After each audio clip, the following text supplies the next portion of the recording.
السلام علیکم ناظرین، آج ہم بات کر رہے ہیں اس پوڈ کاسٹ کی جس میں ریحان طارق نے شہزاد حکیم لوہا پاٹ سے مختلف سوالات کیے۔ آپ سب لوگوں کو پتہ ہے یہ پوڈ کاسٹ انٹرنیٹ پر موجود ہے اور ہر دیکھنے والا خود اندازہ لگا سکتا ہے کہ بات چیت کیسے ہوئی، سوالات کیسے کیے گئے اور جوابات کس انداز میں دیے گئے۔ بات صاف ہے، ریحان طارق نے کوئی ذاتی حملہ نہیں کیا، انہوں نے وہی سوال اٹھائے جو عوام پوچھ رہی تھی، مگر مسئلہ تب کھڑا ہوا جب شہزاد حکیم لوہا پاٹ اکثر سوالوں کے سامنے رک گئے، بات بدل دی گئی اور کئی بار اپنے ہی پچھلے دعووں سے پیچھے ہٹ گئی۔ یہاں ایک اہم چیز سمجھنے والی ہے، ایک عام بندہ اگر اپنی بات سے مکر جائے تو ٹھیک ہے، نقصان چند لوگوں کا ہوتا ہے، لیکن جب کوئی شخصیت ہزاروں لاکھوں لوگوں کو کوئی دعویٰ بیچ چکی ہو، انہیں یقین دلا چکی ہو، ویڈیوز، لیکچرز، بڑے بڑے جملے دے چکی ہو اور پھر اچانک کہہ دے کہ یہ تو میں نے نہیں کیا، یہ تو اے آئی جنریٹڈ ویڈیو تھی، تو تب یہ بات معمولی نہیں رہتی بلکہ اعتبار کا قتل بن جاتی ہے۔ اب سوال یہ ہے، جو ویڈیو پہلے وہ خود شیئر کرتا تھا، جو بیان پہلے وہ خود فخر سے کرتا تھا، اب وہ غلط کیسے ہو سکتا ہے؟ تو اتنے دن خاموش کیوں رہا؟ اگر اس کو پہلے پتا تھا کہ اے آئی جنریٹڈ تھی تو اس کے اوپر اس نے ویڈیو کیوں نہیں بنائی کہ یہ جو ساری چیزیں ہیں، ساری باتیں ہیں، وہ اے آئی جنریٹڈ ہیں؟ لوگوں کو تب تک گمراہ کیوں ہونے دیا؟ یہ وہ سوال ہے جن سے وہ پوڈ کاسٹ میں بچنے کی کوشش کرتا رہا، اور یہی وہ لمحہ ہے جہاں سچ اور جھوٹ کا فرق صاف نظر آنے لگا، کیونکہ سچ کے پاس صرف ایک راستہ ہوتا ہے، سیدھا۔ جھوٹ کے پاس ہمیشہ بہانوں کے دروازے ہوتے ہیں، غلط فہمی تھی، میرا مطلب یہ نہیں تھا، میں نے یہ ایسے نہیں کیا، یہ اے آئی جنریٹڈ ویڈیو ہے، یہ کلپ ایڈیٹنگ ہے، وہ ویڈیو جعلی ہے، وغیرہ وغیرہ۔ جب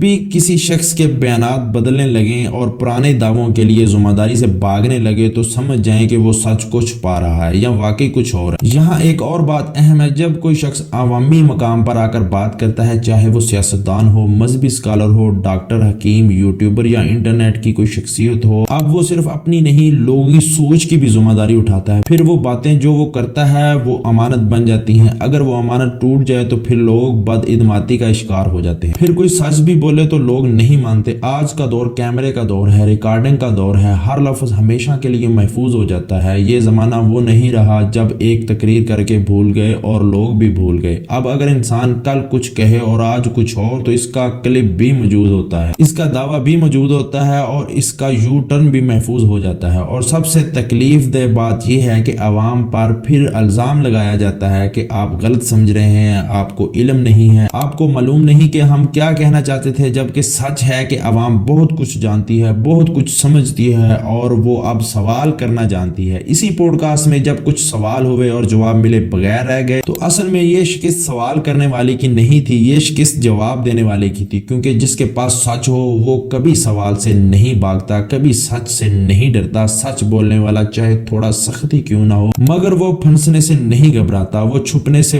بچنے کی کوشش نہیں کرتا۔ اب ایک اور پوائنٹ، اگر واقعی ویڈیو جعلی تھی، اگر واقعی ماضی کی باتیں غلط تھی، تو کیا ایک ذمہ دار شخص کو یہ نہیں کرنا چاہیے تھا کہ وہ خود پہلے آ کر ویڈیو بنا کر کہتا کہ دوستو میری فلاں ویڈیو غلط ہے، میری فلاں بات کا یہ مقصد نہیں تھا، میں وضاحت کرنا چاہتا ہوں، لیکن ایسا نہیں ہوا، خاموشی رہی، یہاں تک کہ سوال سامنے آ گئے۔ یہاں سے ایک سبق ہم سب کے لیے بھی ہے، سوشل میڈیا پر کوئی بھی بات، کوئی بھی دعویٰ، کوئی بھی بڑا جملہ ہمیشہ پڑھنے، دیکھنے اور یاد رکھنے کے قابل ہوتا ہے۔ جو چیز کہی جاتی ہے وہ کل ثبوت بن سکتی ہے، اسی لیے کہتے ہیں کہنے سے پہلے سوچو، کیونکہ بولے ہوئے الفاظ تیر کی طرح ہوتے ہیں، نکل جائیں تو وہ واپس نہیں آتے۔ دوستو یہ معاملہ صرف ایک شخص کا نہیں، یہ ہماری اجتماعی عادت کا آئینہ ہے۔ ہم لوگ جذبات میں آ کر باتیں پسند کر لیتے ہیں، بڑے دعووں پر فوراً ایمان لے آتے ہیں، بغیر تحقیق کے فالو کر لیتے ہیں، اور جب وہی شخص پلٹتا ہے تو ہمیں صدمہ ہوتا ہے۔ اصل ضرورت یہ ہے کہ ہم شخصیت پر نہیں دلیل پر یقین کریں، آواز پر نہیں سچائی پر یقین کریں، چاہے کوئی دعویٰ ہم سے ملتا ہو یا ہماری پسند کا ہو، پھر بھی تحقیق بہت ضروری ہے۔ اسی طرح آپ لوگوں کو پتا ہے کہ شہزاد حکیم لوہا پاٹ نے کیا، برسوں سے،